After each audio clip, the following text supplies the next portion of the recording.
What up with you? It's the Digital Pit Boss. Let's get it.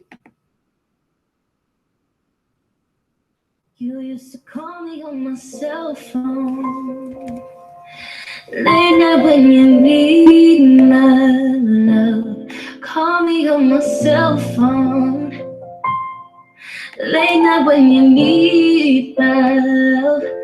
And I know when that hotline play, that could only mean one thing. No. And I know when that hotline play, that could only mean one thing. Ever since I left the city, you got a reputation for yourself now. Everybody knows and I feel left out. Girl, you got me down, you got me stressed out. Ever since I left the city, you started wearing less and going out more. Bottles of champagne out on the dance floor. Hanging with some girls I've never seen before. You used to call me on my cell phone late night when you need my love. Call me on my cell phone late night when you need my love. And I know when that hotline play, that could only mean one thing. Oh. And I know when that hotline play, that could only mean one thing. And I know when that hotline play. Welcome to the show, people. Night. I hope you're ready for a little bit of excitement on this Pan-African tip. Felt I needed the need to bring in the big boys to this community that we call consciousness. Seems to me they out their mind. They done lost their way. We're dealing with problems today. Segregation in the form of economics. In some ways, we're dealing with segregation in the physical form. A couple of places we ain't entered yet. So we're going to have a cool discussion. I got a special guest may join the show. And I'm going to start off by reading a little bit of Booker T's perspective. So if y'all don't mind, with me for a few minutes while I lay this down. The date was December 5th, 1915. Yeah, this wasn't long before the brother man would meet his doom. Well, I'm sorry. The speech takes place September 15th, 1915. Just a few months before the end of this saga ever to touch the American soil.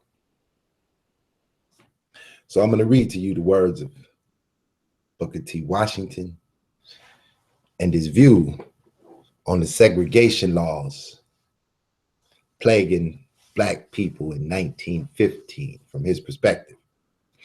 So let's get into it. This is Booker T. Washington. In all my experience, I have never yet found a case where the masses of the people on any given city were interested in the matters of segregation of white and colored people. That is, there has been no spontaneous demand for segregation ordinances. In certain cities, politicians have taken the leadership to introduce such segregation ordinances into city councils, and after malting an appeal to racist prejudice, have succeeded in securing the backing for ordinances which would segregate the Negro people from their white fellow citizens. After such ordinances have been introduced, it is always difficult in the presence of state and public opinion in the South to have a considerable body of white people oppose them. Because their attitude is likely to be misrepresented as favoring Negroes against white people, they are, in the main, afraid of the stigma, Negro lover. It is probably useless to discuss the legalities of segregation. That is a matter in which the courts will finally pass upon. It is reasonably certain, however, that the courts in no section of the country would uphold a case where Negroes sought to segregate white citizens. This is the most convincing argument that segregation is regarded as illegal when viewed on its merits by the whole body of our white citizens. Personally, I have little faith in the doctrine that is necessary to segregate the whites from the blacks to prevent race mixture. The whites are the dominant race in the South. They control the courts, the industries, and the government in all of the cities, the counties, and states, except in those few communities where the Negro, seeking some form of self-government, have established a number of experimental towns or communities. I have never viewed, except with amusement, the sentiments that white people who live next to Negro populations suffer physically or mentally or morally because of their proximity to colored people. People who have been brought up in the proximity are not inferior to other white people. The President of the United States was born and reared in the South in close contact with Black people. 5 members of the President's cabinet were born in the South, and many of them, I am sure, had Black mammies. The Speaker of the House of Representatives is a Southern man. The chairman of the leading committees in both the United States Senate and the lower house of Congress are Southern men. Throughout the county today, people occupying the highest position, not only in the government, but also in education, industries, and science, are persons born in the South in close contact with the Negro. Attempts to legal segregation are unnecessary for the reasons that the matter of residence is one which naturally settles itself. Both colored and whites are likely to select a section of the city where they will be surrounded by a congenial neighbor. It is unusual to hear of a colored man attempting to live where he is surrounded by white people or where he is not welcome. Where attempting to be made to segregate the races legally, it should be noted that in the matter of business, no attempt is made to keep the white man from placing his grocery store, his goods stores, or other enterprise right in the heart of Negro district. This is another searching test which challenges the good faith of segregationists. It is true that the Negro opposes these attempts to restrain him from residing in certain sections of the city or communities. He does this not because he wants to mix with white men socially, but because he feels that such laws are unnecessary. The Negro objects to being segregated because it usually means that he will receive inferior accommodations in return for the taxes he pays. If the Negro is segregated, it will probably mean that the sewage in his part of the city will be poor, that his section of the city will not be kept in order by the people in other authorities, and that the undesirables of his race will be placed near him, thereby making it difficult for him to rear his family in decency. It should always be kept in mind while the Negro may not be directly a large taxpayer, he does pay large taxes indirectly. In the last analysis, all will agree that the man who pays house rent pays large taxes, for the price paid for the rent includes payment of the taxes on the property.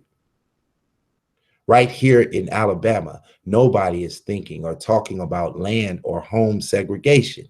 It is rather remarkable that in the very heart of the Black Belt, where the Black man is most ignorant, the white people should not find him so repulsive as to set him away off to himself.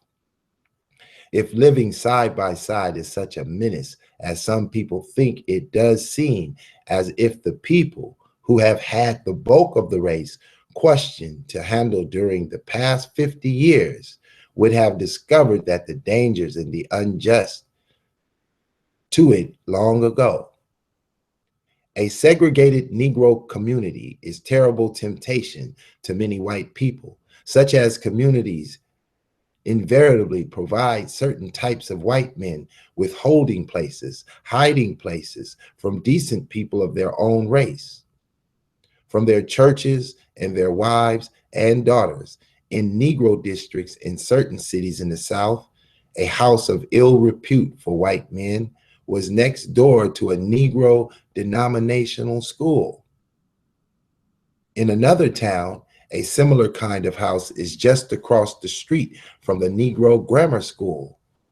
In New Orleans, the legalized vice section is set in the midst of the Negro section and near the spot where, where stood a Negro school and a Negro church, and near the place where the Negro orphanage now operates. Now, when the Negro seeks to buy a house in the reputable street, he does not only get the police protection, lights, and accommodations, but also to remove his children to the locality in which vice is not paraded. In New Orleans, Atlanta, Birmingham, Memphis, indeed, in nearly every large city in the South, I have been in the homes of Negroes who lived in white neighborhoods, and I have yet to find any race friction. The Negro goes about his business, the white man about his. Neither the wives nor the children have the slightest trouble. White people who argue for the segregation of the masses of Black people forget tremendous powers of objective teaching to hedge any set of people off in a corner and sally among them now and then with lectures or sermons is merely to add misery to degradation. But put the Black man where day by day he sees how the white man keeps his lawn, his windows, how he treats his wives and his children, and you will do more real helpful teaching than the whole liberty of lectures and sermons. Moreover, this will help the white man. If he knows that his life is to be taken as a model, that his hour, dress, manner, are all to be patterned for someone less fortunate, he will deport himself better than he would otherwise. Practically all the real moral uplift the Black people have got from the whites, and this has been great indeed, has come from this observation of white man's conduct. The South today is still full of the type of Negro with gentle manners. Where did he get them? From some master or mistress of the same type? It seems to me that the reason given above is a careful consideration. And we should look to, let's see, I'm sorry. That's the end of the letter. Let me get back to the camera. What up with you all? This is a discussion about segregation then, and what do you feel about it now? I'm gonna bring a guest on. He's a pretty good conversationalist. We had a long talk. I can tell that the brother is definitely educated to handle y'all, and he's a CRT to be exact. He's feeling the vibe. Enjoy the conversation. I just brought that narrative in to kind of like set the stage on what life was like in 1915. As you know, Booker T would die just a few months later. And then all hell's about to break loose. W.D. Du Bois is about to connect with Joel Spingard and fully implement that NAACP liberal arts teaching. Soon enough, in 1919, they would have what was called the Red Scare, where the turmoils between black and white just reached the peak, and white folks was killing black folks all over the country. Right at that time, Garvey is on the scene. Garvey has to deal with the aftermath of the Booker T effect that he left in 1915, taking on that mantle of nationalism for black people, bringing black people up out of slavery and into economic independence. I sent the link out to my brother, so hopefully soon he'll get the link.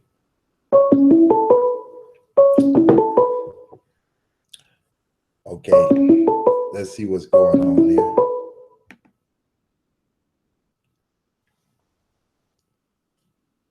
How you doing, brother, man? Hello? All right. He having trouble. He not used to how to work things out. With the Google Hangout, he's a little new to it, so maybe he can try it back again. Oh my God. Yes, sir. Okay. Okay, you hitting the link wrong, so you're not coming in on the proper link. Yo. Yeah, you're not coming in on the right link. All right, brother. Hold on. Just don't hit nothing else. Let me get this link again for you. And let me send it to you another way where you kind of can see it. And maybe we can get you in the room here. Let's see. Okay, I'm going to put this link again and see if you're able to hit it this time. Come into the right room. Okay, I'll put that link inside the email. When you hit the link, you should see a box. Click the box. It's going to allow you to join the conversation. How y'all doing in the room? Are y'all building any questions? Do you like the topic? Are y'all building any questions? Yeah. All right. What's up with you? Do you like the topic? Turn him down over there. Okay, now what you need to do is turn down the volume on the. We're turning you down over there. We got the time lapse. We in the studio. Yeah, it's me and my son. Okay, if you hold your phone horizontally, we get a full picture. Or how would you like to do it? You're right there. All right there. Okay, yeah. There you go.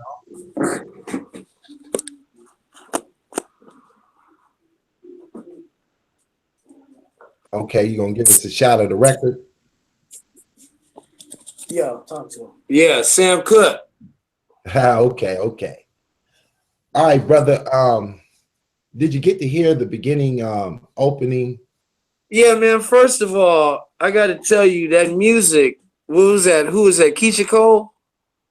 No, just a little chick. She just. Well, you know, hey, man. Yeah, I don't know if you're trying to piddle the ladies tonight, but okay, you got the hotline bling, right?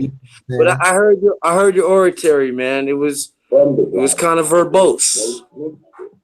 Okay. Now, let me see. I'm still getting some type of feedback. I don't know if you got another channel playing. Yeah, we turning everything down. Okay, okay. Getting it I'm right. just trying to basically get the timeline of Booker T on this um the speechification he did on the legal system, right? It was like 1914 that, what you read, right? Yeah, it was 1915, just a few Okay, months before he passed away. so this was right before he passed away, correct? That's correct. So let's put it in a historical context, first of all. 1915, you had Woodrow Wilson in the White House. 1915, you had D.W. Griffin making the first blockbuster Hollywood film called Birth of a Nation, which was about the rise of the Klan in the Reconstruction era South, right? That's right. And also 1915, you had the beginnings of what would become World War One. So in that context, my question to you, Pit Boss, is how can the quote unquote unofficial president of the black world from 1915 at the time of what he said fall into relative obscurity in 2017? Let's talk about it. Well, it's a deep, you asking deep questions. And in respect to the concept of the show, we could take it down that road because the segregation that he was speaking on was what was driving what we would call the Black Wall Street. Now, the Black Wall Street, from the perspective in which I see it, is a STEM-based community, as you need to really understand how to build a city. And therefore, the teachings that came out of the Tuskegee Institute pretty much built our cities. So now the paradigm that was working and building towards that, as we would see just a few years later, maybe about 5 years later, our cities and economics would be set ablaze. Our cities would be integrated. They had to have someone propagating this to go that direction. And so, as I said on previous shows before, you had groups such as the Niagara movement that started around 1904, 1905, that led into the NAACP. It was just an extension. This was the opposing force to the Booker T nationalist program. So now that we've seen, oh, Yo, okay, yeah, I can hear everything. So, I can mute your mic. I'm sorry for the background noise. We're still new to this, so we're trying to get true to this. But if you don't mind me setting more of a timeline context, I really appreciate the information you're giving. But watch this. So we spoke about you mentioned the Black Wall Streets, right? So in a Hollywood type of context, because I come from the music film end of the thing, right? Liberal arts, right? We're talking about like the Rosewood era versus the Black Wall Street era, which meant we were living in what was called separate but equal. So if we can just rewind back a little bit to the when Tuskegee was founded in 1881, and then move up 15 years later with the STEM program that you speak about so eloquently. By 1895, what they like to call the Atlanta Compromise, or what the Negro Niagara movement, like you say, the colored people called the accommodationist speech. We're dealing now with separate but equal. And it went as farther, even 1 year later, with 1896 separate but equal laws being implemented via Plessy v. Ferguson to say, okay, you be over there, we be over here. So I understand the framework that we're dealing with. And even so much as in 1900, Booker T founded something called the National Negro Business League. Please speak on it, Pit Boss. Okay, we kind of jumping around, but I mean, all of it is tied in together. You know what I mean? Is one thing is being created because the lack of, right? So let's go back to where you had us at with the separate but equal, and then move right on into what you just spoke of. So Yeah, if you understand what he's saying in the speech, he's down in Alabama, and it appears that in the South, white folks, black folks can get along. But right there in Tulsa, Oklahoma, they're building up the Black Wall Street up there, and they're separate and supposedly equal. While in New York, right, they're getting ready to go on strikes. They have segregated cities, and it's a lot of bloodshed because this is all about economics. And as the white folks are looking, well, if black folks come into our neighborhood, they'll start to date our daughters, they'll take our jobs. Same thing some of the people said about the migrant Mexican workers coming into America now. Well, oh, they're going to take our jobs, they're going to do this, they're going to do that.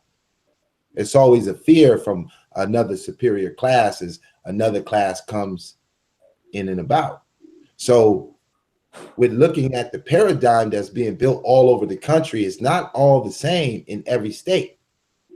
But understanding the perspective he told you, looking at New Orleans, looking at Atlanta, as you mentioned, the speech he gave in 1895, addressing the need to help black folks up and invest into the communities so that they're not left behind in this so-called American paradigm. right. This was like an intense situation. So as you see, they break down the nationalist view and they institute what they would like, what we call the civil rights and the integrationist paradigm. There's a Okay. different education system that's pushing this paradigm. You Okay. want to say something? Yeah, I do. I'm glad you brought that up because now we're putting it in a timeline context to where we can see the before, the during, and the after. You follow me? So what I was trying to point out is that, when you went on live and I'm listening to you read it out and I'm listening to that corny ass, I don't know if it was Keisha Cole or Fisha Fowl, but I'm just clowning. What I'm saying is when I listen to you read your stuff, and then I went on the bio channel and did a little mini biography of both Booker T and W.D. Du Bois. I'm like, okay. And I pulled out some few bullet points. And what they tried to say was, now remember, this is like, the biography channel, what have you, that from basically 1900 to 1915, all the while he's saying the stuff you're saying that he said in 1915, he was secretly funding legal teams to fight these cases that were going up in the courts to try to, do the double speak, double standard where, like you mentioned, they could put their stores in our community and make money, i.e. Rosewood, John Voight, Angelina Jolie's father, but we can't put our stores on the other side of that road in their community. Okay, brother, please speak on it.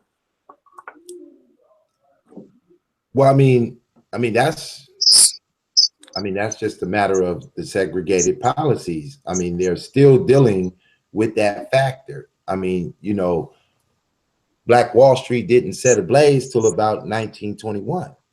So the fact that we understand that this separate but equal policy is in effect, and he's pointing it out in 1915, that that's the case in point, that they're building industry and economics in our community. It apparently they're still doing it today. Every community I've been into, black folks don't control the gas stations, the supermarkets, the shops. They have small, we kind of got a barber shop. We got, maybe a used tire store, but none of the bustling businesses that pushes a community along, we don't control. So how did we go away when we controlled Black Wall Street? Black Wall Street was built on the fact that there were segregation policies. And therefore, because of those segregation policies, we were forced to do for self. So what type of skills do we need to build a Black Wall Street? Well, of course, we need liberal arts. Somebody got to write the laws. Somebody got to write the rules. but you definitely got to build the city. So coming out of that industrial age, at that particular time, there was like the oil boom was going on. Right. That's what drove them to move over there. And in other cities, it might have been coal, it might have been mining, whatever it took, some type of economics was driving the city along. And therefore, businesses showed up. But as soon as they seen the great works that we began to do, it was a redirection of everything we're about. So the first thing was segregate them. I mean, integrate them so that they no longer have to feel the need to be independent. So they burned down the city and segregated the laws. What is the next thing that make us great? Well, Okay, we so have wait the a minute. hold up, hold Yep. up. I just want to get this point out. What's the thing that make us great? We got the technical ability to build a city. So they redirect our education. This is where that liberal arts education is pushed upon us more so than the STEM program. So go ahead, bro. Yeah, this is the part, like, again, setting up the timeline and the context to move forward historically. Another point that was brought up on the biography channel mini bio of Booker T versus W.D. Du Bois, and I know his name is W.E.B. I just like how you do it to see if people are paying attention. You get my play on words, Mhm. all right? Yeah. But what the argument is that the academia likes to push, we call it integrationist versus nationalism, right? Mhm. They called it voting rights versus economic rights, meaning the W.D. Du Bois Boule Greek fraternity system, liberal arts, 80 talented 10, spend 80% of your life trying to do some artistic shit, right? Versus the 20%, the real talented 20, who build from the ground up, from the bootstraps, from slavery up, getting up in the dirt, up, economic rights, meaning do for self. That's the argument that they like to push. And what I'm asking you is, how could 100 years later, the man who is considered the most popular, quote unquote, unofficial black president of the world, go from 1915 being the rock star that he was, the original Barack star, to where now we have to, unearth and say, hey, this was the jewel of jewels. Speak on it, Pit Boss. Yeah. Well, I mean, it's clear. I've been driving this point over and over and over. I'm glad you kind of brought that up. And basically, if you was to have the population of black folks focusing on the life of Booker T, the way that they pump up Martin Luther King, then obviously people would understand the great details around the story. As here we're about to go into Black History Month, and who's going to be the star? Martin Luther King. What was Martin Luther King's paradigm? He was a socialist, Integration. huh? Peaceful, nonviolent integration. Right, but let's get it all, because see, that's just some of the narrative people understand. They don't know he was a socialist. They don't really look at it that way because they don't push it that way. He was part of the fraternities. He was a member of several fraternities and organizations of that sort. Well, let He me was a, ask you this: hold was on, let me get these was points he a, out. was he a spring arm medalist? Let me get the but you confusing the public if you don't let me Okay. land to Okay. the period. You feel me? We Mhm. just talking over each other. All right. So he's a socialist. He's fighting for integration. He's a preacher. Yes, he was on the spin guard list. Um, all of the qualities that we find a civil rights. He was for everything that led us to where we are. He was the epitome of it all. That is why he's popularized. And the opposite of him is Marcus Garvey, Booker T. Washington, Nat Turner, Martin Delaney, David Walker, all the men that make up Pan-Africanism and its foundation is opposite Martin Luther King. Now, there's a body of people that fit in the Martin Luther King paradigm. That's where the Spingarn list comes into play. Everybody on the list is a fan of the Martin Luther King. And when you study these two paradigms, you start to see which one, what type of education belongs to each group. So on the side of the Martin Luther King paradigm, the socialist movement, the nonviolent, the civil rights activists, they tend to have a liberal arts education, and they are scholars, and they don't build institutions. On the other end, the Marcus Garvey, the Booker T. Washingtons, the nationalist programs, they're promoting economic development, upliftment, institution building. So now, where Okay. are we today? One So last thing. Pitbull, One last thing. Where yeah, are we today? We are no I'm gonna ask you that. institutions. Hold on, I'm gonna give you the mic. Yeah. We are no institutions, economically deprived, fully integrated, and oppressed and beaten up by the police. Now, go ahead, bro. Drop it on us. According to my great grandfather, who ran a hotel in the segregated Central Avenue part of LA, right?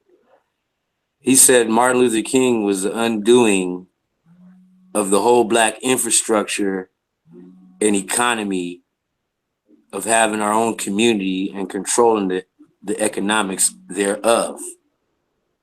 Now, having said that, I want to go back to the voting rights versus the economic rights. The fight for voting rights over 50, 60, 70 years has led us to where we are now. And looking at today, I'd rather have the economic rights. So when you say building institutions versus writing books, I have to agree. Even if it's a business you could pass down to your children or your family members, that's an institution. If it's a school, it's an institution. If it's a bank, and so on and so forth. So let's get back to our brother Booker T, the subject matter at hand.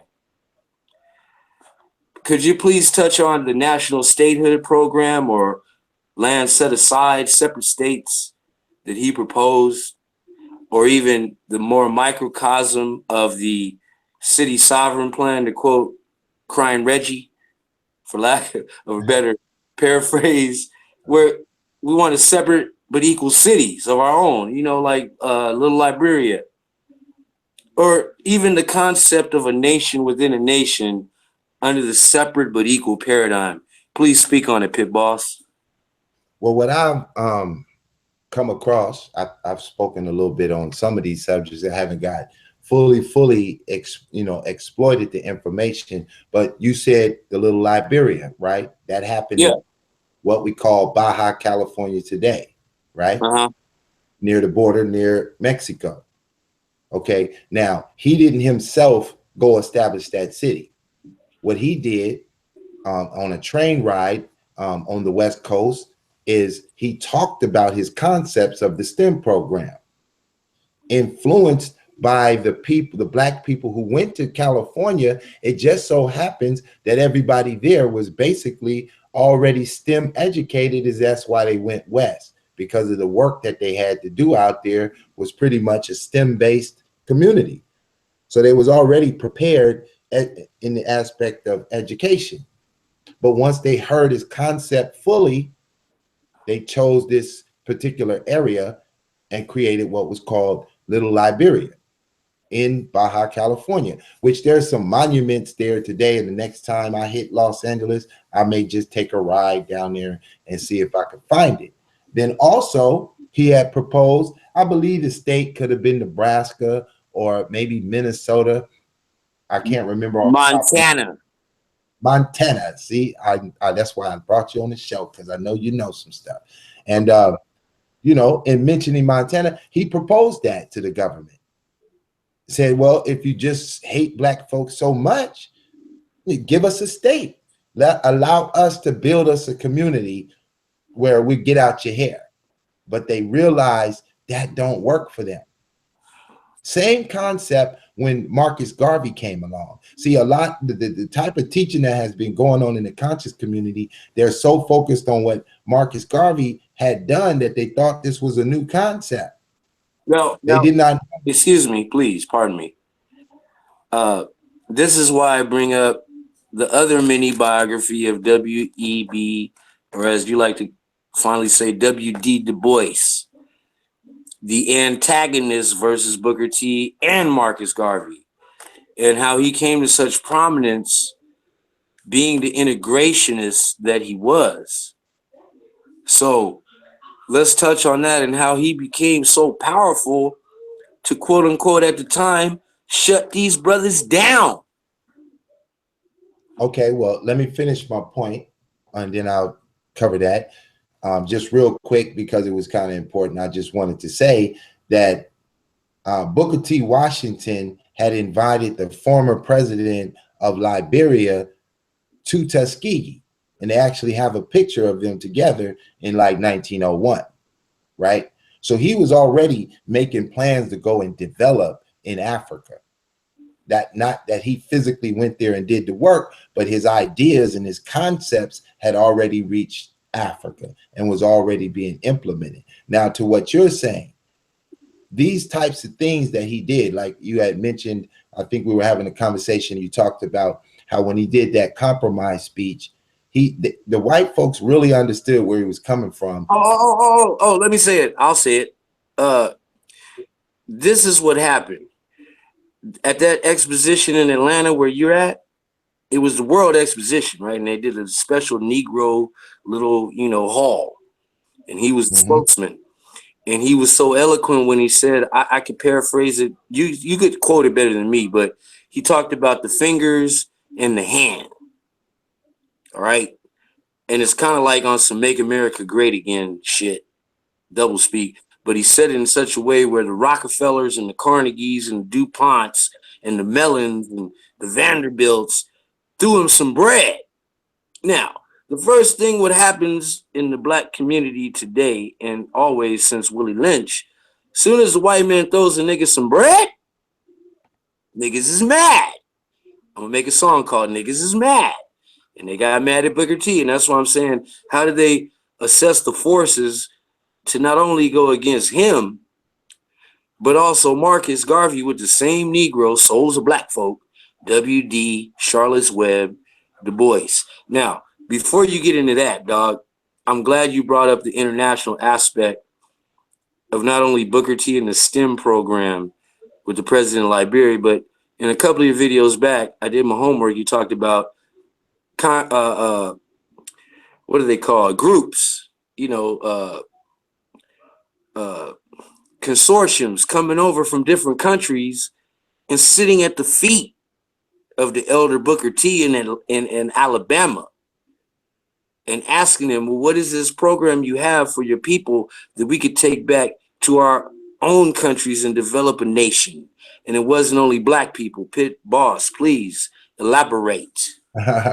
Yeah, for sure. I mean, there were many countries. There was South Africa. He influenced many. I'll get you the names. These are some detailed information that I would like to explore in a specific show where I just drill this particular point because it's a lot of information. But he influenced the ANC, the beginnings of that. He also taught people that went back to the Bantu land and had the Bantu men to teach the women how to read and write and educate the women in the Bantu land, which later on became what we would be known as the ANC there. He also taught men from Japan who also came Wait. From Japan? from Japan also. And I have all these people. I got pictures with the man, with the guy from Japan. He's sitting in there in a whole samurai suit.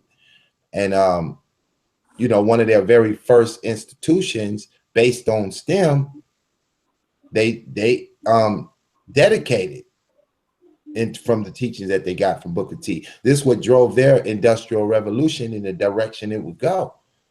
And over time, they are now a powerhouse and a STEM-based country that's, in the league with world power.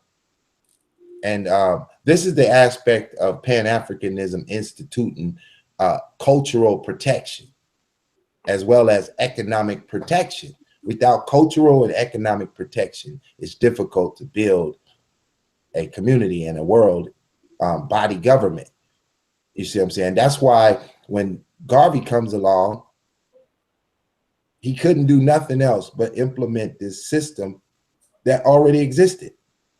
He just realized that this is the system that is going to satisfy the needs of Black folks. And he was great at it, so he took it to the next level. You see what So I'm saying? so basically, Garvey did what the niggas in hip hop call add on. It was the add-on. And Okay.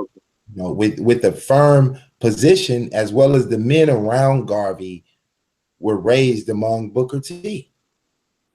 Now, according to what you've put out there, documentation states that Garvey wrote Booker T letters. They were in correspondence, and unfortunately, they could never meet because the time lapse.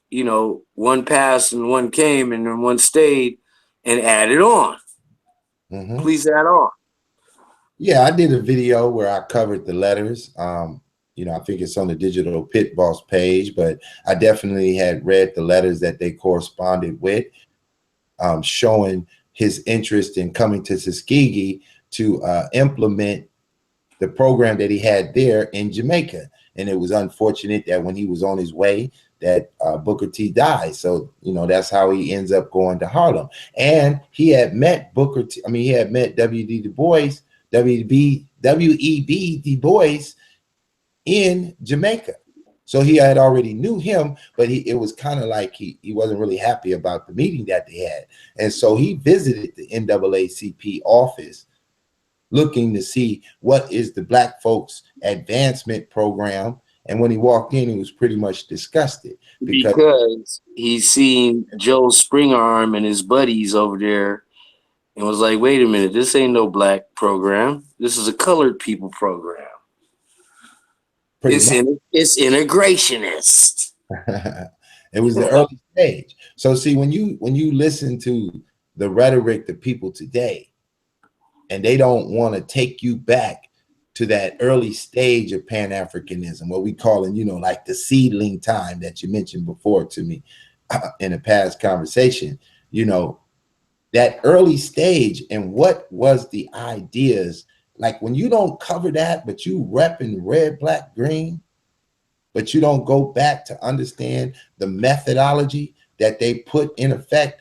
Often in the conscious community, they always talk about primary evidence about everything but Pan-Africanism. They don't want to deal with primary evidence of the system of Pan-Africanism. And they definitely can't see in their minds that Booker T. Washington was Pan-African. They just I don't know what it is. I don't know. Well, I told you what it is earlier, and I'm going to just state it publicly now. A lot of problems with these Hotep hustlers, and no disrespect to their hustle, is they like to play checkers 2,000 years ago and then jump all the way from one end of the board to the other 2,000 years later and leave out a bunch of shit and just start back up with Garvey. You wanna begin with Imhotep and Asar and Aset, then you want to skip 2,500 years or whatever and jump to Garvey with the red, black, and green without offering any context in between. And that's not fat, that's lean. You know what I mean? Mm-hmm. Now, you had mentioned the business league, right? So yeah, the National Negro Business League started in either 1900 or 1901. Again, to give a timeline context to what was going on in the world at that time, especially in this country. See, I like to deal with our history in this country because that's what we deal with now. The Kemet is done. mm-hmm. It's an old. It's like Rome. It's like Greece. It's an old dead society. We're gonna unearth it to find the jewels, but like you said before in one of your videos, even if Right. you decipher the whole meta netter, it ain't gonna help you out this economic situation we in right now. And Right. economics, low key, is the engine that runs this shit for us. Nigga can't pay his bills, he can't get on and talk to pit boss. Okay, now check this out. Since you had mentioned it, I just pulled it up. I'm gonna share my screen, and let's just read a little bit about this, right? So here we got a picture of that initial group, the National Negro Business League Executive Committee, right? And there you see Booker T in the center, a couple of distinguished brothers. We can get all their names and walk down that. Now, this is kind of a conglomerate of ideologies. This is not just that STEM program ideology. This is both the STEM and the liberal arts men that combined this business league, as he didn't separate that any black folks couldn't be a part of trying to, better the cause. So let's just read a little bit to put it in context for some of the people who may not know much about it. So I'll just go ahead and read it. And it says the National Negro Business League, the NNBL, was founded by Booker T. Washington in Boston, Massachusetts in 1900. The league, which predates the United States Chamber of Commerce by 12 years, strives to enhance the commercial and economic prosperity of African American communities. The NNBL was formally incorporated in 1901 in New York and established hundreds of chapters across the United States. And in 1966, the National Negro Business League was reincorporated in Washington, D.C., and renamed the National Business League, right? Now, I don't have to walk the whole thing down, Okay, hold on, but player. Hold on, pimpin'. Hold on, Playboy player pimp. You just dropped some jewels right there. You dropped some diamond, gold, and some precious stones, player. You heard Mhm. me? See, that's the part of the game that needs to be unearthed, the part that's never been told. It started with Booker T. You said what? He's before the chamber, whatever it was called, the commerce something department. He Mhm. started that. They bit him in hip hop terminology. Please continue, my brother. You want to read it a little further? It says Booker Yes, T. sir. Yes, sir. Okay. Booker T. Washington believed that the solutions to the problem of racial discrimination were primarily economic, and that African American entrepreneurship was vital. Thus, he founded the League to further the economic development of the African American businesses in order to achieve social equality in the American society. Members in the League included small business owners, farmers, doctors, lawyers, craftsmen, and other professionals. The League maintained directories for all major cities, U.S. cities, and incorporated African American contacts in numerous businesses. Now, Okay, currently, hold on, player. Stop for a second. Let me just one point this second, out. He one he second. set up phone books. Okay, go ahead. Go ahead, bro. He set up phone books. He set up a directory, a phone book, a business guide, an advertisement booklet that you could go city by city, state by state, and deal with these black businesses.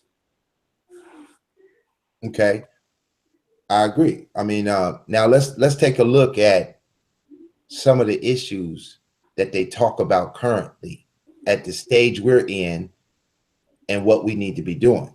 Mm. So we're trying to bring back the economics. All of a sudden, the entire so-called conscious community wants to jump on the narrative of talking about economics.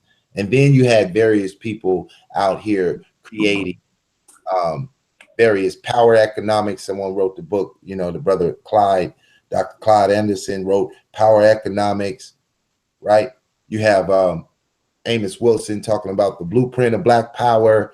You have the Black Panthers in the 60s fighting for a revolutionary. You have the current day Black Panthers. You have all kinds of groups trying to formulate a nationalist ideology. And yet, way back then in 1900, Booker T. Washington lays down the National Business League way before Congress put theirs together. And this man's a coon.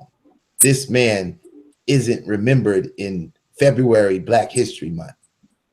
Why is it so? Because see, all this information would pop up if you started focusing on Booker T. Then we would realize how we've been shammed and how we've been divided and taken off course. What do you got to say in regards to that? Well, you left me blank. You left me speechless. You left me like Damon Wayans digging for boogers in the movie Blank Man. Because remember, I come from a music and entertainment background. I'm stunned, man. Like down in Atlanta and New Orleans, they say they stunned. I'm stunned, man. You pulled out the Men in Black stun gun. So back to the subject at hand, Booker T, right, and the program he set up. Where 100 years later, and some change, we're unearthing it and polishing the jewels that he dropped. Not only for us, but for the planet.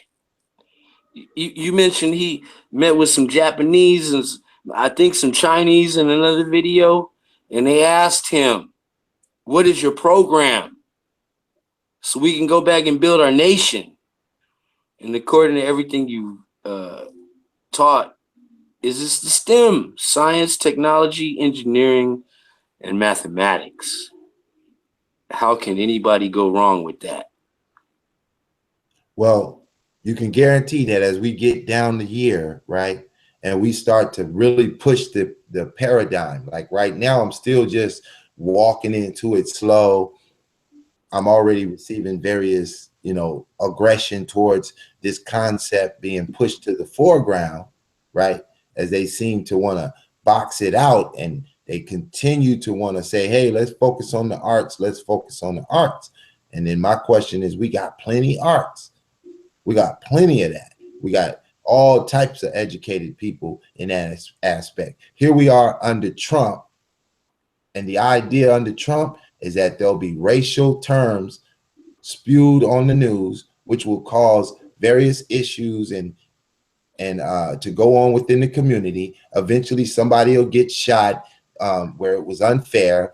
Out comes the Black activists who are pushing for civil rights, and we're continuing down the road of fighting for civil rights. Civil rights is really supposed to be Black rights. But we stopped fighting for Black rights and we started fighting for everybody rights.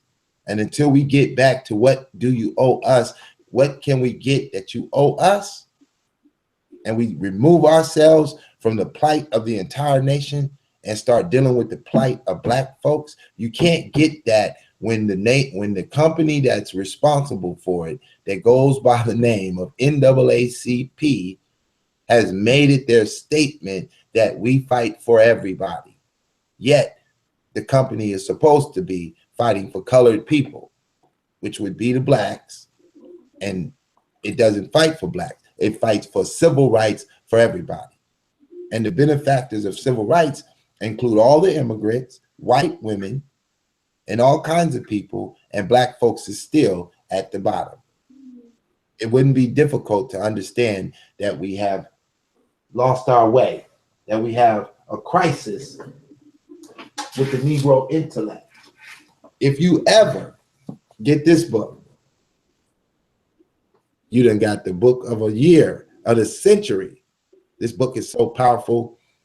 It breaks down. This is by Harold Cruz, which is another name nobody knows, nobody never heard of. I asked all kind of people in the conscious community. They was unaware of the brother.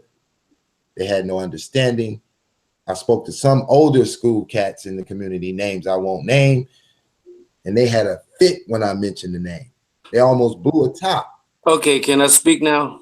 Because see, Go ahead. I want to address I want to address 3 points that you made. I'm gonna go from the third to the second back to the first. All right, and the first is gonna lead back to Booker T. That book you just brought up is one of the reasons why I tuned into you in a real way. That's not an easy book to read. I have that book. And with any book I deal with, I highlight it in different color, inks, the pink, the green, the blue, the this, the that, the yellows, the oranges, and all that. And I write notes in the little sidebars on the pages. As a brother told me when I was in college studying Pan African studies, he said, go to the library and pick up that book. I already did your homework for you. Meaning he highlighted it Mhm. and wrote the notes in the sidebar so I know how to take the test in that class I was in at the bachelor level. You follow me, Pit Boss? Right, right. I got you. So I'm well aware and familiar with that book, but I haven't even gotten through the fourth chapter, much less Mhm. these people you trying to throw it at that you slapping them with it. It's like E40. You got slappers with the literature. If they didn't review the literature, they're not qualified to speak on this. Now that I addressed that point, let's go back a little bit. During Mhm. the integrationist movement, with the whole, when they couldn't get hotels in Buffalo, they went to Niagara Falls. What are we going to do about these Niagaras? Well, let's fight for civil rights. If they agree to that platform, we could push everything else in under that. You follow this road we're walking down, Margaret Sanger, Joel Springarm, Harlem Renaissance. What else? What else? Bayard Rustin, the Socialist Platform, A. Philip Randolph. Mm. We'll even give you a March on Washington. Let's say what you want to say. Oh, you're going to have to get beat down. You're going to have to, take some knocks. How many lumps you want? Remember that cartoon, Pit Boss? Oh, Right. how many lumps you want?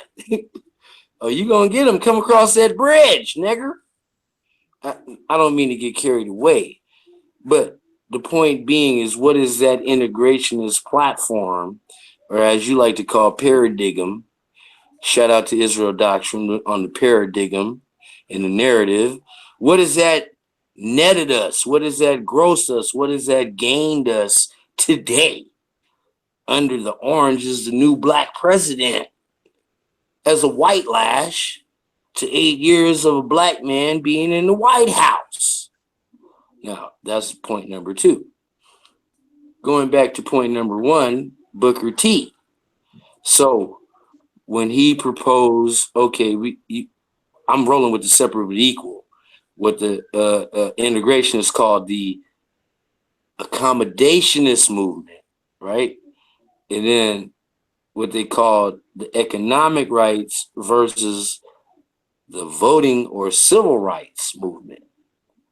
So you mean to tell me we gave up our economic rights off the STEM program, do for self, incorporated self-reliance, Marcus Garvey science, for these civil rights after the Civil War 100 years later, and this is the result of it today? Black Lives Matter, getting shot in the streets? Talk to me, Pit Boss. Man, you hitting some nails. You driving some nails into the program. I mean, as them names that you're mentioning, we grew up a lot, and them faces was put before us as great men. Great men to respect. We didn't really fully understand, or at least I didn't at the time, what their paradigms was and what made them so great. Right? They put an actor. Yeah, we love you in the movie. You look great. Maybe we love you out on the baseball field or the football field or on the basketball court. We tend to love these people.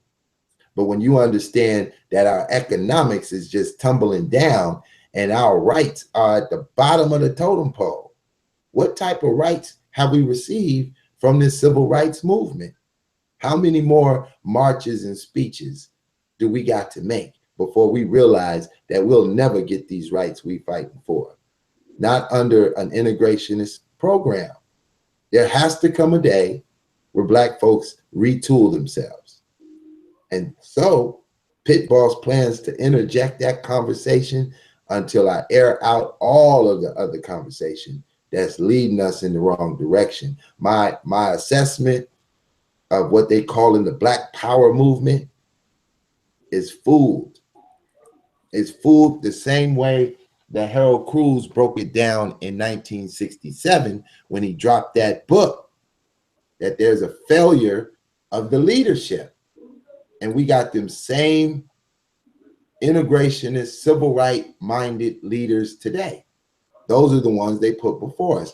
Right now, they're sending Steve Harvey. Come Now, on, man. brother, Come on, man. Come on. now mind you, Steve I Harvey, like how you break it up with humor, with the piano but teeth, check, bald headed nigga, cooning and buffooning. But on a but let me serious say note, this. Let me go say something. ahead, go ahead, go ahead. Steve Harvey is actually promoting a STEM program. I've seen it. So in one way, I look at Steve Harvey as, you know, the uh the coon that's sat by the door, right? In a Mhm. sense. The brother on the back end, he doing some things. On the front end, he playing a role to get through doors. Now I don't know how it's gonna end and what he might go and do, but I see like he kind of straddling the fence one way or the Okay, other. He hasn't pushed the okay.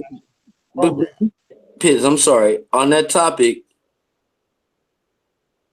honestly, are cats like Jim Brown, old school Jim Brown, Ray Lewis the Killer, Killer Ray, Kanye, I'm sorry, Kanye or whatever, and these cats, Steve Harvey, the piano key teeth nigga, meeting with Donald Trump. Is that really going in the direction of progress, or is it more bamboozlery? Really? Well, I mean, all of it's been done before during the last 60, 70 years. All of that's been done before, which we could point out in any decade, in the 40s, in the 50s, in the 60s, same concept, right? So at this particular stage, when you look at the type of people that he's calling in, he's going back to those entertainers. He's going back to those people who do not profess a nationalist ideology. Now, with that type of concept, we can expect the same thing because we're doing the same thing, right? Okay, But the okay, but that goes back to the double speak. hold on, because I can't get my point out. I'm sorry. All right. At the same time, on the other side of the coin, the so-called black nationalist movement, they are not promoting STEM. And if you're not promoting STEM, you are not tooling the people that you're talking to so that they can economically support you. And that's the reason why the Black Power movement is off course. This is the reason why those so-called YouTube scholars are big and that they get multiple views because they don't understand the paradigm, because Okay, they are not looking at where it started. okay, you gotta let me talk now.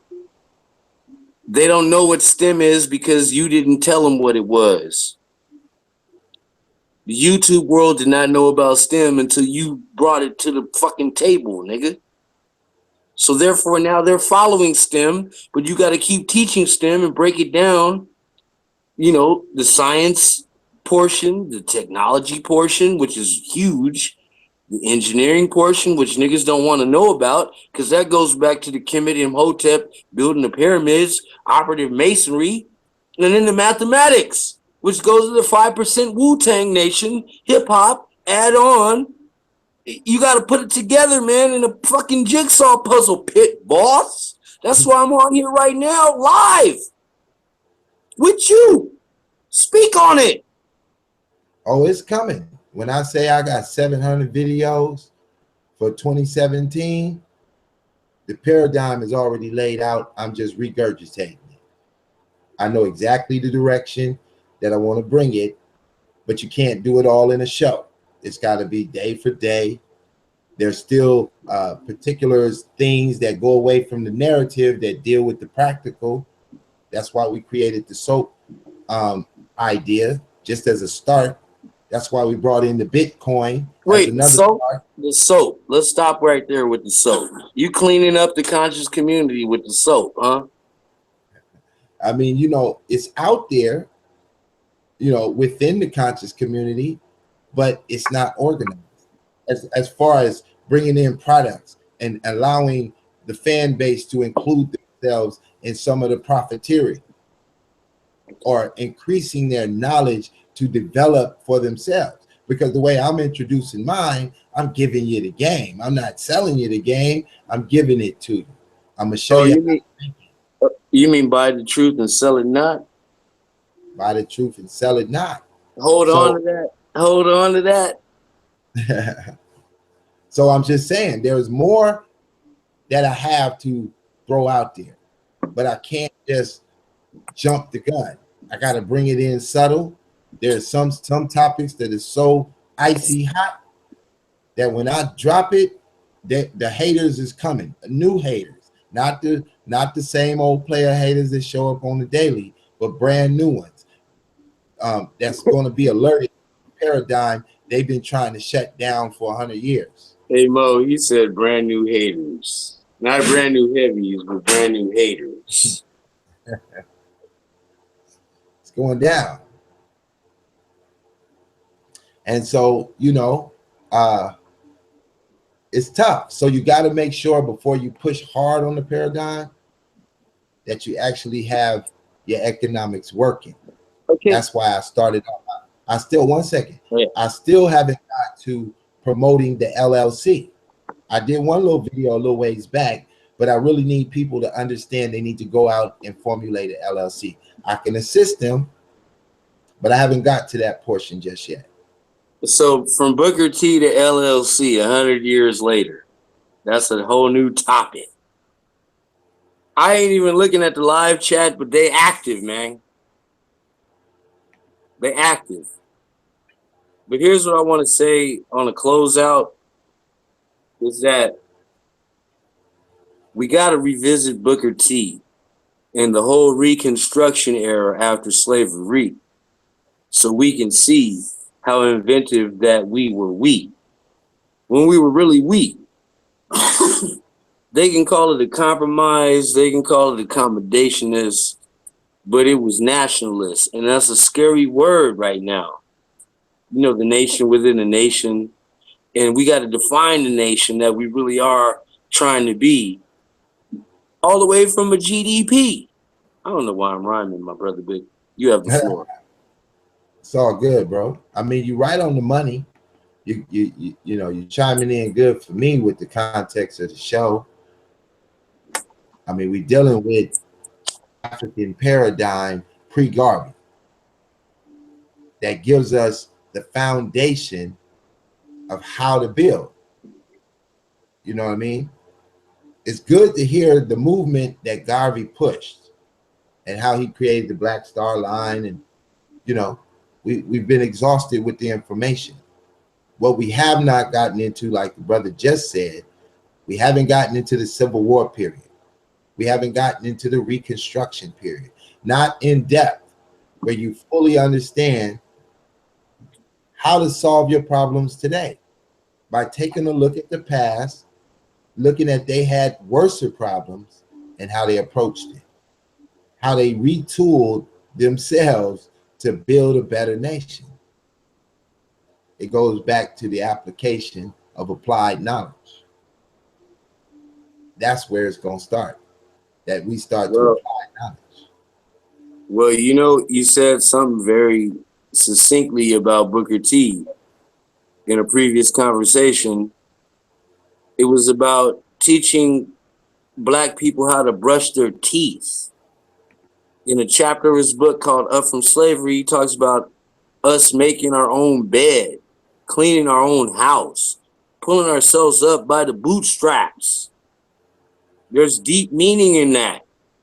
Tilling your own soil. You know what I'm saying?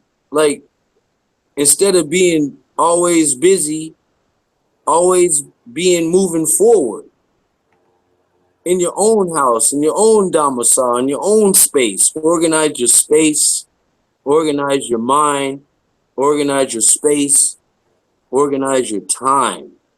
Be self-sufficient, self-reliance, original Booker T science. Speak on it, Pit Boss. I mean, It's going to come a day when you just wake up and say to yourself, I need a job. I need a better job than I have. I need to improve my life. You might be sending some kids to school. You might be thinking of going to school yourself. If you want to reconstruct your circumstance, you got to begin to control your environment.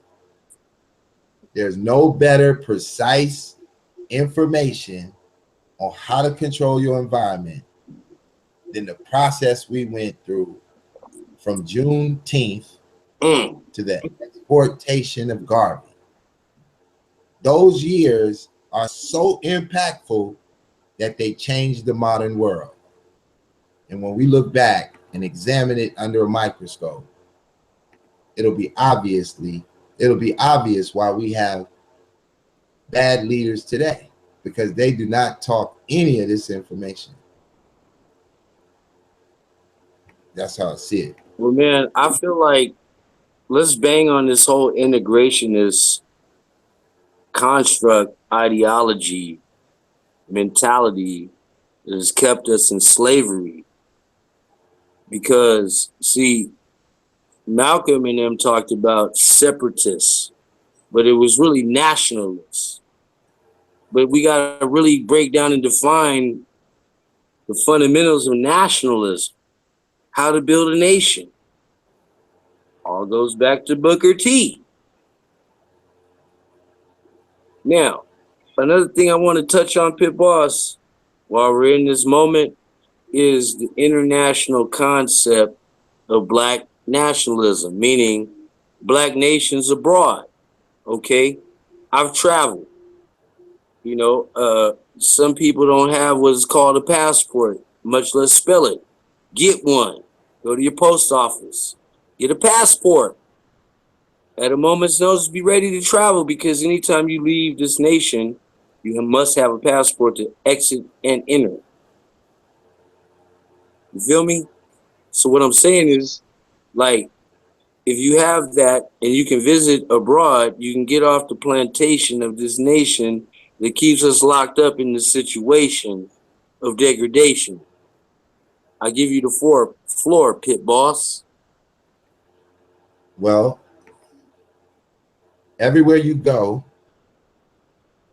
where black people are in large population, um, you're not going to find them better educated. Um, not to the degree that we have done here. There'll be many educated people where you go, but I'm speaking still on this, at this very time. It's like, as a complete population, we're still further along. We're still further along, even with all the oppression and the things that we go through today. Just the way this city is set up, we're still further along. But the reason why we don't seem to be making the progress is because we're transfixed on this socialist civil rights integration program that stunts your growth. Everywhere you look where the STEM is being implemented, institutions are bursting, growing. If we take this concept anywhere around the world, you will never come back here and work for this system. It'd be too easy. It'd be too easy to implement the STEM anywhere you go and financially empower yourself. As the brother said, you didn't travel a few places. How did your money work when you got there? It worked better. It was worth more when I got there than I imagined, especially in places overseas like China and Japan. But I want to concentrate on the black nations. Pardon me. When I went to Central America and the Caribbean, you got black nations there. Some of them, for example, like Trinidad and Tobago, which you have some fans checking you out, right? are Mhm. socialist countries. But what they are is also self sufficient socialist countries, meaning they produce their own food because it's in a tropical environment. Shout out to Port of Spain and Trinidad. Shout out to Marie Cabe and them beaches out there where there was a lot of black people and a lot of Indian people living together and loving one another and doing what they do. And it's a beautiful thing. But what I'm saying is, above and beyond, they produce their own food, Pit Boss. They have a natural resource in natural gas that they sell all around the planet. So, in that sense, they're self sufficient. They are their own nation. And they practice socialism as was prescribed by Eric Williams. People do your Googles on him. He was a student of Marcus Garvey. You understand what I'm saying? He was a student of Pan Africanism, but he went under the socialism banner, like a lot of the African nations did, and we see the result of that. So I'm gonna hand it back over to you, Pit Boss, because the socialism never worked for us, at Well, least here in America. well, ultimately, socialism reforms to the government. It puts the government over the direction of the people with far too much power. It, it's impossible to control your economics if you give it over to the government. In these countries that you speak of, I know in Cuba in specific, Mm. if a Cuban leaves Cuba for more than 2 years and doesn't return, they lose the land that they own. All of the Cubans, they have to return every 2 years. That's a socialist country. Now, Hold on one second. I'm sure okay. the model may change from country to country, slightly here and slightly there. But in the aspect that we came on slave ships or was enslaved when the white folks got here in America and took away our sovereignty and replaced it with slavery, we must return to our original state. And our original state was not socialism. Our original state was we were a nation, we were nationalists, and therefore we got to return to a nationalist state. That's what was supposed to happen when we were freed. We were supposed to be freed and given independence, and that didn't happen. Now, we were freed in 1865, but we didn't get so called, we never got independence until quote unquote 1965, when after 100 years later from the Civil War, we quote unquote got civil rights. And all that meant was they took the signs down that said whites over here, blacks over there, and what have you, colored and this and that, no niggas, no Mexicans, and no dogs, and what have you, this, that, and the third. But not to digress, I'm trying to move into a more international scope of what this Pan African paradigm is supposed to be. So, getting back to Eric Williams, who was the first prime minister of Trinidad, right? So Which that is now still a socialist country. He was a professor in a college, and his biggest tome or book was called Capitalism and Slavery. Now, I haven't read it, but I know about it and haven't visited Trinidad and Tobago, whatever, is that that system is currently working for them because they produce their own natural foods and they have a natural resource they can sell to the world as a quote unquote black country under a socialist paradigm and still win. You follow what I'm saying, Pit Boss? I mean, to a degree, but I mean, they could do that in any setup. That would still be the case. I mean, even if they were a capitalist country, I mean, they would still have the same resources, same control over it. it would be a difference in what you as an individual could do. See, in their country, as a socialist country, you're not just going to go start your own business and then just become a billionaire. Level of freedom that an individual could have under a socialist system as the way it's designed. It's not saying that people can't live that way, that doesn't work. I mean, there's lots of socialist communist countries that do what they do. Well, But for argument's sake, right? The socialist paradigm of integrationism has taken over the black nation within a nation here to where now it's at the auspices of whoever's in control politically at the time. Meaning, if it's the Democrat uh, president in office or in power, then you got these liberal arts motherfuckers.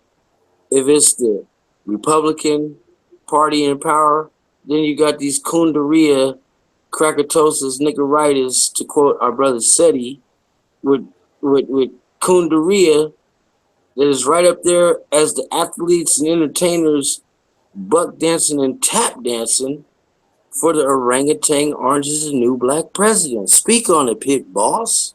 On some Booker T. well, I tell you what, brother, because it's getting late for me. It's almost 3, and I'm gonna dig into this subject deeper.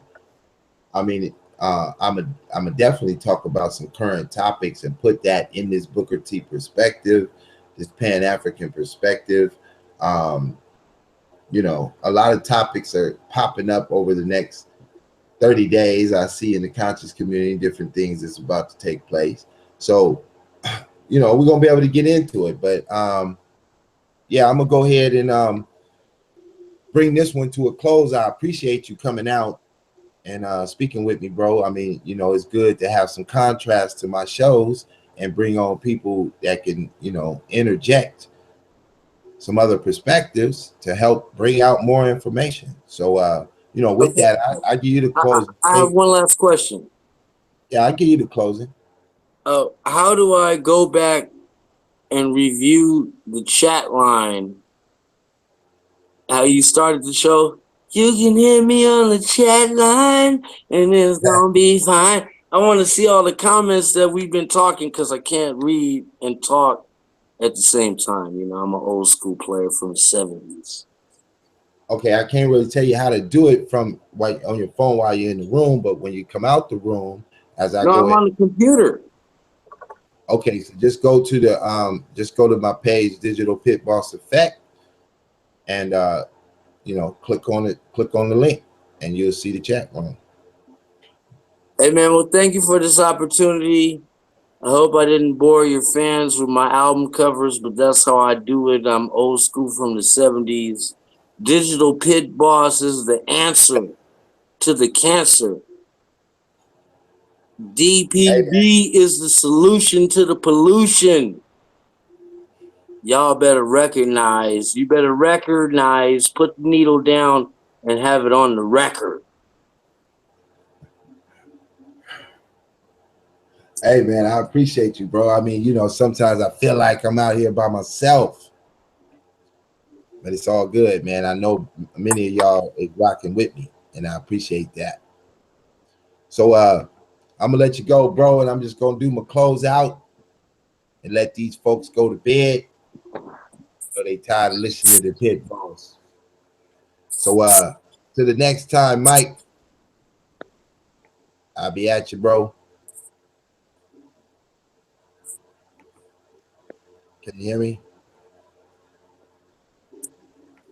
All right. All right, that was my man Mike. Y'all know him. We're gonna bring him back again though, because I've spoken to him a couple times, and I'm gonna fashion a show where we can really get it in. The brother really be dropping. I appreciated everything he had to offer to the night show. And so, it's kind of late. I see y'all not super active in the chat. See my brother Les Jordan. What's up with you, bro? Now let me read some of this, see where he wanted me to go in at. He says the success of Anglo-American empires is that most people don't even know that it exists. Yeah, Les, I would agree a little bit. We can get into that. I love dealing with the Anglo-Saxon. I got a cold study on the Ashkenazi as well. I'm gonna get to that. I see you put some other stuff in there. You know, I'm gonna kind of bring it to an end. I'm getting a little tired. Just to let y'all know about the soap, I just made the activated bamboo charcoal and the black seed soap. I'll be cutting it up sometime tomorrow evening, uploading it for y'all to see. We're going on to the next one and the next one. So, like the page, subscribe to the channel, share the link. Hit the links that I provide. Is a link right there. I put a cool little Booker T book just to give y'all some narrative down there. What's up, Mosaic Clock? Okay, I see you. That's what's happening, homie. I'm gonna go over there and subscribe to your channel. Now I see you pop in the room, see what y'all got going.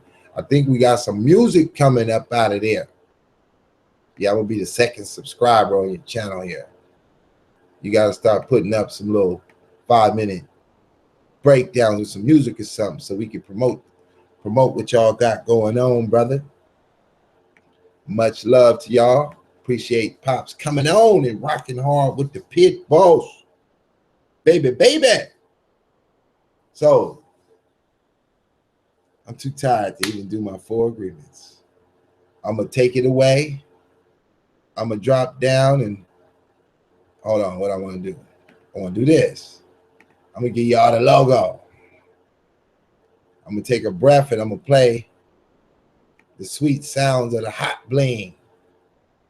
Then I might come back on and do the 4 agreements in a different way. You know, I got to slay it. So until then, make that hotline bling. On my cell phone. Late night when you need my love. Call me on my cell phone. Late night when you need my love. And I know in that hotline bling, that could only mean one thing. No. And I know in that hotline bling, that could only mean one thing. Ever since I left the city, you got a reputation for yourself now. Everybody knows and I feel left out. Girl, you got me down, you got me stressed out. Ever since I left the city, you started wearing less and going out more. Bottles of champagne out on the dance floor. Hanging with some girls I've never seen before. You used to call me on my cell phone. Late night when you need my love. Call me on my cell phone. Late night when you need my love. And I know in that hotline bling, that could only mean one thing. Oh. And I know in that hotline bling, that could only mean one thing. And I know in that hotline bling.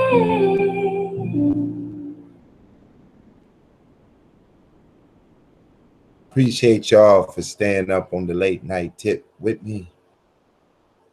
Rocking hard with the digital pit boss. Appreciate you for supporting my channel. Don't forget to hit the bell and subscribe to the channel so you can get the notifications when they do send them out. It's late night for the pit boss. Baby. I'm going to shut it down. I leave y'all in peace. Be easy.